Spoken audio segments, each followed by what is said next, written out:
I love my Junagadh નામના WhatsApp group અને ઇન્સ્ટાગ્રામમાં હૈદર ઇકબાલભાઈ કુરેશી નામના શખ્સે બે કોમ વચ્ચે વૈમનસ્ય ફેલાય તે પ્રકારની ધાર્મિક લાગણી દુભાય તે પ્રકારની પોસ્ટ કરેલ.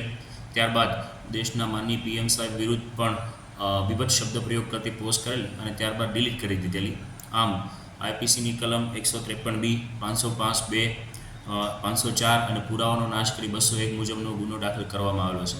એસઓજી દ્વારા આ બાબતે પૂરતી તપાસ કર્યા બાદ આ જે આરોપી છે હૈદર ઇકબાલભાઈ કુરેશી તેના વિરુદ્ધ એ ડિવિઝન પોલીસ સ્ટેશનમાં ગુનો દાખલ કરવામાં આવેલો છે અને હાલ તેની તપાસ એ ડિવિઝન પીઆઈસી કરી રહી છે. સર કઈ કલમ એડ કરી?